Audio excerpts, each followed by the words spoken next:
तुमच्यापैकी कोणी कोणी हल्दीरामचे असे चटपटीत शेंगदाणे खाल्ले असतील, सगळ्यांनीच खाल्ले असतील माहिती मला. पण तेच आज शेंगदाणे मी घरच्या घरी बनवलेत. खूप छानपैकी मसाला शेंगदाणा म्हणजेच मसाला पीनटसुद्धा याला बोलतो. तर बाहेर असं पॅकेटमध्ये भेटतं, आपण घरच्या घरी बनवायचं. खूप कमी वेळामध्ये कमी साहित्यामध्ये हे तयार होतं. इतके क्रिस्पी आणि कुडकुडीत लागतात ना खाता वेळेस. स्नॅक्स टाईमसाठी तुम्ही याला बनवून खाऊ शकता. बॉटलमध्ये सुद्धा स्टोअर करून भरपूर दिवस हा टिकून राहतो. तर त्यासाठी मी फक्त घेतले अर्धी वाटी कच्चे शेंगदाणे घ्यायचेत आपल्याला.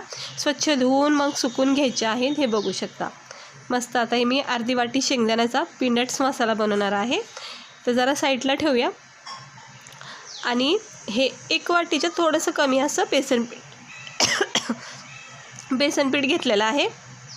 हे पण साईडला ठेवूया. आणि याच्यामधले मला 2-2.5 चमचे अंदाजे अर्धी वाटी कॉर्नफ्लॉवर किंवा तांदळाचं पीठ इथं ॲड करू शकता. सगळ्यात पहिलं आपण बेसन पिठाचं जरा बॅटर बनवून घेऊया.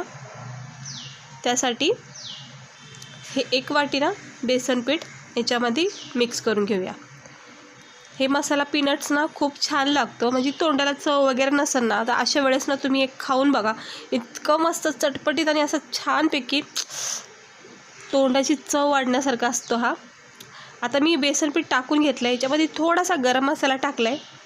त्यानंतर मी याच्यात टाकते थोडंसं हळद रंग येण्यासाठी.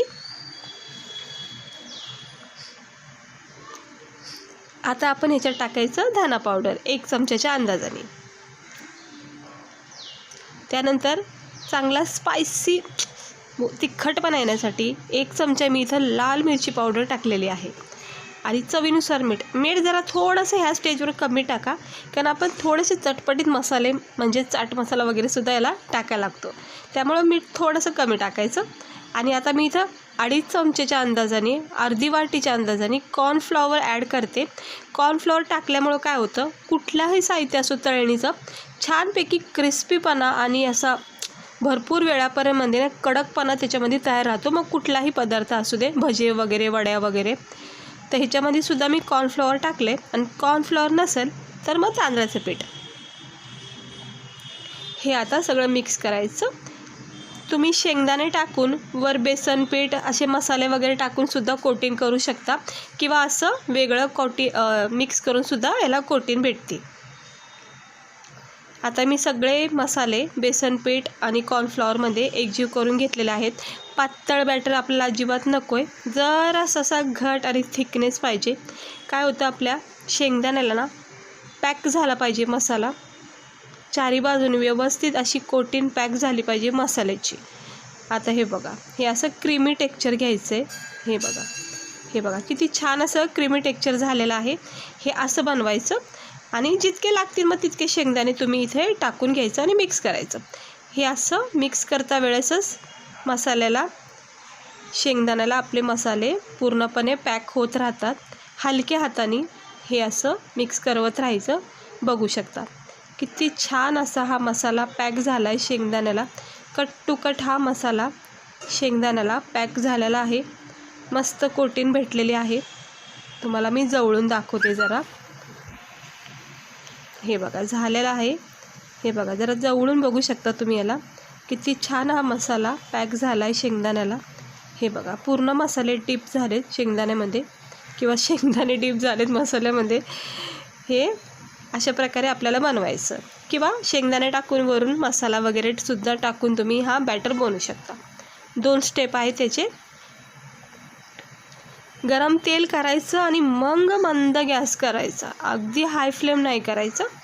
आणि चमच्याच्या सहाय्याने इकडे जसं तुम्हाला शेंगदाणे तेलामध्ये सोडता येईल तसं तुमच्या पद्धतीने इथं टाकू शकता. एक शेंगदाणासुद्धा असं व्यवस्थित मोकळं होण्यासाठी सुद्धा तुम्ही असं एक शेंगदाणा सोडू शकता. पण जरा थोडा वेळ लागतो, बाकी काय नाही, पण सुटसुटीत छान होते. किंवा डायरेक्टसुद्धा असं तुम्ही शेंगदाण्याचा असा पूर्ण म्हणजे असं हातात जितका बसतो बॅटर जर टाकला ना तरीसुद्धा ते गरम तेलामध्ये मग मोकळे होऊन जातात. पण मी जरा असे एक जरा सोडून घेते. हे थोडे सोडून घ्यायचे. गॅस स्लो ठेवायचा. इकडे जर तुम्ही गॅस फास्ट ठेवला ना लगेच ह्याच्यामध्ये ना असा कडकपणा तयार होईल, पण आतून शेंगदाणे मात्र तसेच कच्चे राहतील. वरची जी कोटिंग आहे फक्त तेवढीच भाजली जाईल. मग त्यामुळं मंद आचेवरच ह्याला चांगलं फ्राय करा. हे बघा इतके सारे मी मस्तपैकी असे हे शेंगदाणे पाडून घेतले आहे तेलामध्ये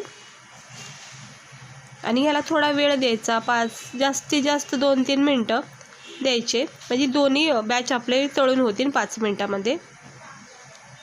हे बघा मस्त झालेले आहेत, खूप भारी लागतात ते, नक्की एकदा ट्राय करा. हे बघा रंग चेंज झालेला आहे आणि सुंदर असा लाल रंग तयार झालेला आहे. मंद आचेवर 1-1.5 मिनटामध्ये तरी हा शेंगदाणा तयार झाला आहे. मसाला शेंगदाणा बघू शकता किती सुंदर असा रंग चढला आहे. आणि आता आपण काढून घ्यायचं, जास्त काही करपून द्यायचं नाही याला, नाही तर कडवट लागतील. आता हे काढून घेते, सगळे एक्स्ट्रा ऑइल असं जरा निथळून घ्यायचं. मस्त झाले ते सगळे काढून घेते. काढून घेतलेत.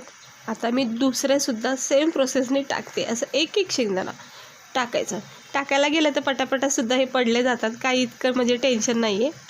पटापटासुद्धा तुम्ही असं सोडू शकता, फक्त गॅस ना स्लो करायचा. आता मी भरपूर असे एक करून असे सोडून घेतलेत, क्रिस्पी भाजलेले आहेत. आता आपण याला थंड करून प्लेटमध्ये काढून घ्यायचं. हे बघा किती छान क्रिस्पी चटपटीत असे मस्त सुंदर रंग चढलेला आहे. काढून घेतले आहेत प्लेटमध्ये.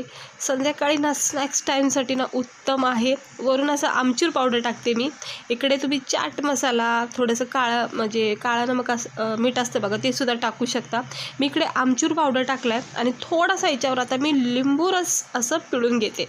म्हणजे मला स्पेशली आवडता चाट मसाला आणि आमचूर पावडर असलं तरी मस्त आहे.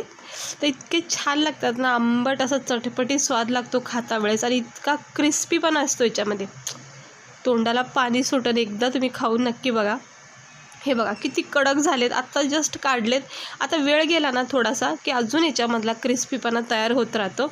आणि स्पेशली तुम्ही याला ना काचेच्या बॉटलमध्ये भरून स्टोअर करू शकता, अजिबात खराब वगैरे होत नाही, कारण हे शेंगदाणे आहेत आणि छानपैकी आपण बेसन पीठ फ्राय केलं आहे, त्यामुळं खराब तर होऊ शकत नाही.